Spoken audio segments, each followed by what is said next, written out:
고린도후서 10장은 그 표제에 있는 성경에는 있는 분은 있겠지만은 바울이 자기 사도직을 변호하다 그게 되어 있습니다. 이 고린도 교회는 말이 많은 교회여서 말이 나오다 보면은 바울에 대해서도 말하겠죠. 그 사람이 왜냐하면 바울이 그 교회를 세웠으니까 뭐 이러쿵저러쿵 말이 나오다 보면은 그 사도도 아닌데 왜 사도라 그러지 뭐 이런 말이 나오겠죠. 그래서 거기에 대해서 변호하고 있는 겁니다. 변호하고 있는 거예요. 특히 이제 거짓 선지자들이 거짓 교사들이 고린도 교회에 들어와서 하나님의 말씀을 혼잡스럽게 했기 때문에 바울을 의심하는 사람들이 있었다는 거죠. 그래서 1절에 보면은 너희를 대면하면 유순하고 떠나 있으면은 담대한, 이건 바울이 고백한 것도 되지만은 고린도 사람들이 그렇게 바울에 대해서 말했다는 거죠.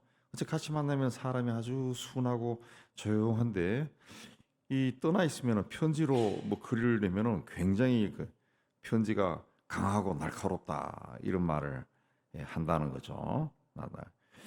이제 그리스도의 온유와 간용으로 친히 너희를 권하고, 그렇게 하는 것은 자기가 뭐 우유부단하고 그런 것이 아니라 이 온유하고 관용하는 마음으로 그렇게 행한다 그런 말입니다. 예.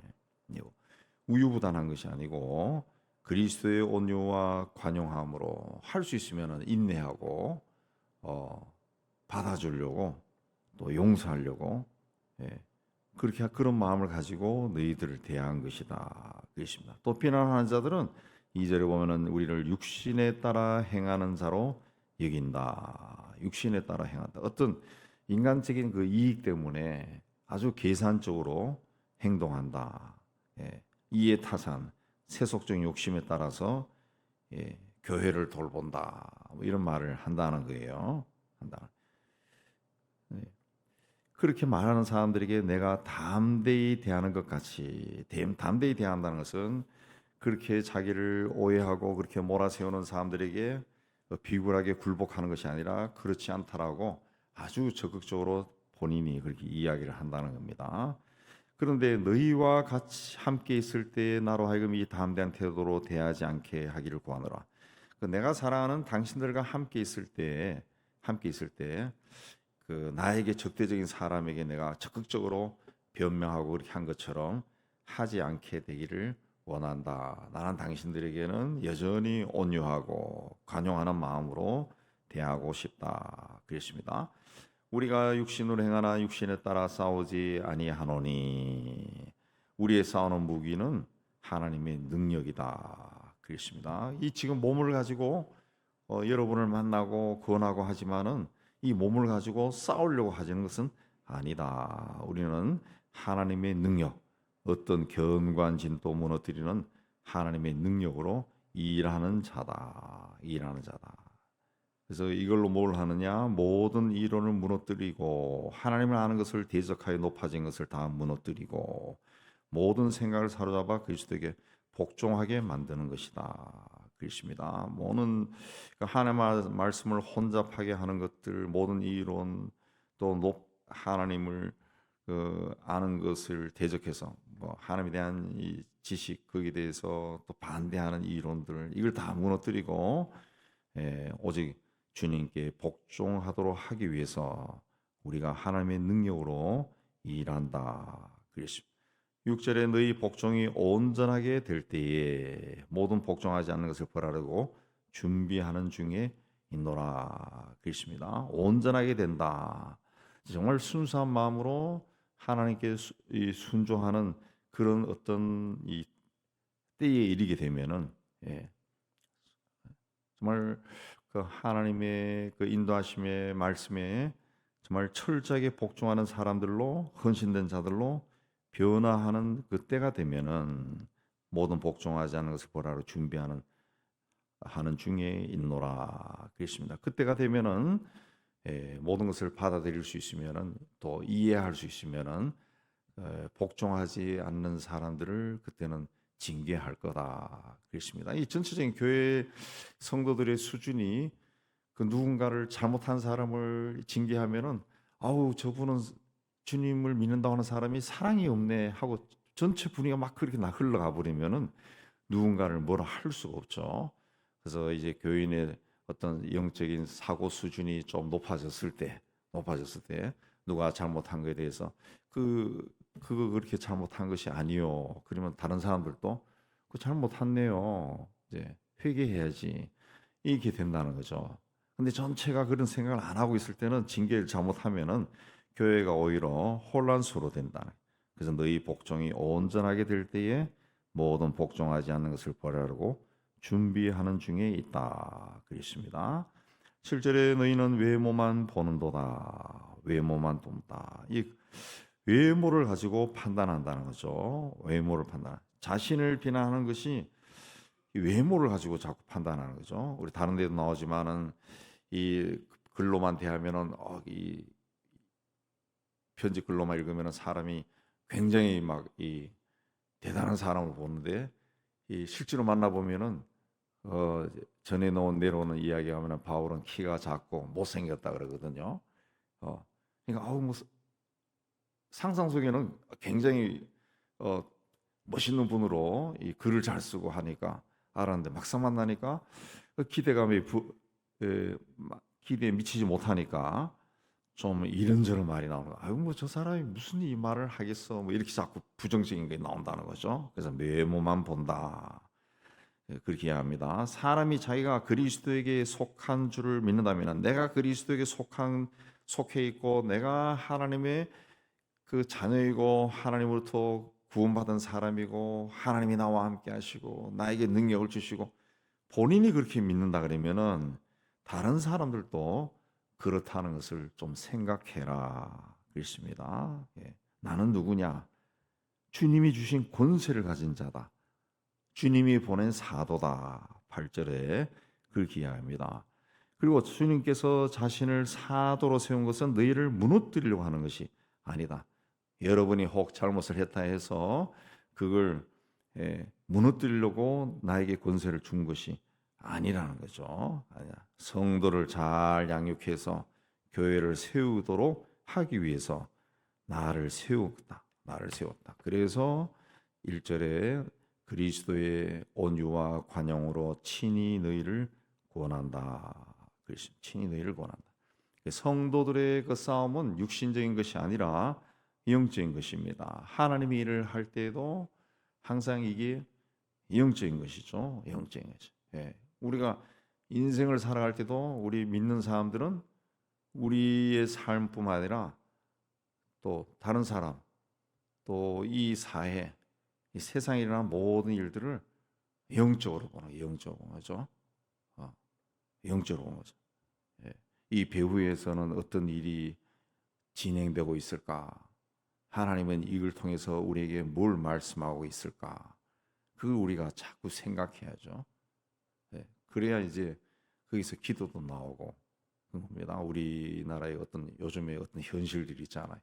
이거 보면서 뭐 좌나 우나 막 치우쳐져 가지고 흥분하고 할 것이 아니라 우리 믿음의 사람들은 이걸 통해서 하나님이 뭘 말씀하실까? 그걸 생각해야죠. 내 개인의 삶 속에서도 하나님은 이걸 통해 가지고 일어난 일을 통해서 지금 뭘 말씀하시? 또 나와 내가 만나는 사람, 저 사람의 어떤 삶의 모습, 행동을 통해서 하나님은 나에게 뭘 말씀하시고 있는가? 우리가 그걸 생각해야죠. 그래서 4절에 우리의 싸우는 무기는 육신에 속한 것이 아니다. 지금 눈에 보이는 그런 거, 내가 이 육신을 가지고 세상에 살면서 이 육신이 느끼는 그것이 우리 삶의 전부가 아니라는 것이. 우리가 가지고 있는 무기는 그게 아니다. 하나님의 능력이다. 모든 이론과 또 모든 생각을 사로잡아 그리스도에게 복종하게 하는 하나님의 능력이다. 그렇습니다. 그래서 에베소서에도 우리의 싸우는 병기는 마귀의 계계와 맞서 싸우는 영적인 것이다. 그래서 하나님의 전신갑주를 입어라. 그렇습니다. 그러니까 우리 예수 믿는 사람으로 영적으로 우리가 하나님의 자녀죠. 육신적인 것이 아니라 영적으로 하나님의 자녀죠. 영적인 그 삶을 살아가는 우리가 세상적인 것들을 자꾸 앞세우면은 패배할 수밖에 없어요. 우리가 이 영성이 있는 사람인데 성령을 믿고 성령이 나의 영과 하나가 되어 있다고 믿는 사람인데 주님과 내가 영적으로 하나가 되어 있다고 믿고 살아가는 사람들인데 이런 사람들이 자꾸 세상에서 내 삶에서 일어나는 일들을 이, 이 세상적으로 육적으로 생각하고 해결하려고 그렇게 하면은 이 사탄의 유혹에 넘어가는 거죠. 사탄의 교육에 넘어가는 거죠. 사탄은 세상적인 것이고 우리에게 접근하는데 우리의 영을 무너뜨리기 위해서 세상적인 것을 가지고 우리인데 접근을 하는데 내가 세상적인 것으로 자꾸 반응하면은 그 사탄의 어떤 이 역할 안에 우리가 들어가 버리는 거죠. 예. 그러면은 사탄이 우리를 조종할 수 있다고요. 그래서 우리는 하나님의 능력, 어떤 견관진, 여기 견관진이라는 것은 이제 사탄을 이해합니다. 어떤 견관진도 무너뜨리는 하나님의 능력이 우리에게 있다는 것을 믿어야죠. 예. 그래서 이게 마귀의 견관진을 무너뜨릴 수 있는 거죠. 이걸 무너뜨리기 위해서는 하나님의 영으로 충만해야죠. 하나님. 그래서 외모만 보고 판단해서는 안 된다는 거죠. 주님이 주신 권세가 내 안에 있다는 것이 내 안에 있다. 영적으로 내 안에 있다. 그 말입니다. 네. 그래서 이는 내가 편지로 너희를 놀라게 하려는 것이 아니다. 그렇습니다. 그들의 말이 그 편지들은 무게가 있고 힘이 있으나 몸으로 대할 땐 약하고 말도 시원하지 않다. 그 말 그대로 전에 내려온 이야기는 바울이 그 인간적으로 만났을 때는 굉장히 약해 보이고 말도 잘 못하는 사람이라는 거죠. 이런 사람 우리가 떠나 있을 때 편지들로 말하는 것과 함께 있을 때 행하는 일이 같은 것임을 알지라 그랬습니다. 떠나 있을 때나 편지로 말하는 것이나 또 함께 있을 때나 똑같다는 거죠. 언젠가는 알게 될 것이다. 우리는 자기를 칭찬하는 어떤 자와 더불어 감히 짝하며 비교할 수 없도다. 그러나 그들이 자기로서 자기를 헤아려 자기로서 자기를 비교한다. 대적들의 비난에 대해서 반박하며 사도권의 정통성을 이제 주장하며 구체적인 증거를 제시하고 있습니다. 근데 자기를 비난하는 사람들은 특징이 뭐냐? 12절에 자기를 칭찬하죠. 자기를 칭찬. 자기로서 자기를 헤아리고 자기로서 자기를 비교하니 지혜가 없다. 그렇습니다. 자기가 주장이 됐다는 거지. 하나님의 바울은 주께서 주신 권세로 또 나에게는 하나님의 능력이 있다. 근데 여기는 자기를 육신을 보고 비난하는 사람들은 자기로서 자기를 헤아리고 자기로 자기를 비교하니 자기 중심적이라는 거죠. 그 다음에 또 13절에는 우리는 분수 이상의 자랑을 하지 않고 하나님이 우리에게 나눠준 그 범위의 한계를 따라 하노니. 그러니까 이 사람들은 남이 수고한 것을 또 자신의 공로인 것처럼 자랑한다는 거죠. 이 고린도 교회는 바울이 전도하고 또 가르쳐서 세운 교회입니다. 근데 이 옛날은 그 한 곳에 머물러서 목회하는 것이 아니라 제자들을 세우고 그다음에 또 몇 달 혹은 몇 년 다른 곳으로 쭉 다니다 돌아와 보니까 그 사이에 거짓 선지자와 교사들이 또 율법주의자들이 들어와서 교회의 말씀을 막 혼잡스럽게 해놨다는 거죠. 그리고 바울에 대해서 이상한 말을 해놨다는 거죠. 근데 바울이 거기에 대해서 13절에서 15절에 그렇지 않다라고 자기가 사역해서 이 일에서 세운 곳이다. 그래서 하나님이 우리에게 나누어 주신 그 범위의 한계를 따라 하노니. 이 한계라고 하는 말은 그 뭐랄까요? 하나님이 나에게 나눠 주신 그 지역, 영역을 이해합니다. 그 땅, 하나님이 나로 하여금 쉽게 하면은 다스리라고 한 그 지역을 이해합니다. 지역. 그걸 이제 한계라고 표현해놨어요. 한계. 그 바운더리 안에서 바운더리 안에서 우리는 그 이상을 자랑하지 않는다는 거죠.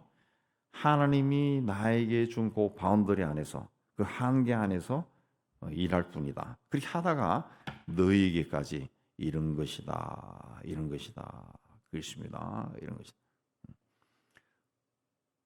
우리가 너에게 미치지 못할 자로서 스스로 지나쳐 나아간 것이 아니요 그리스도의 복음으로 너에게까지 이른 것이다. 그렇게 하다 보니까 고린도까지 가서 복음을 했는데 우리는 남의 수고를 가지고 분수이상의 자랑을 하는 것이 아니라 오직 너희 믿음이 자랄수록 우리 규범을 따라 너희 가운데서도 풍성해지기를 바라.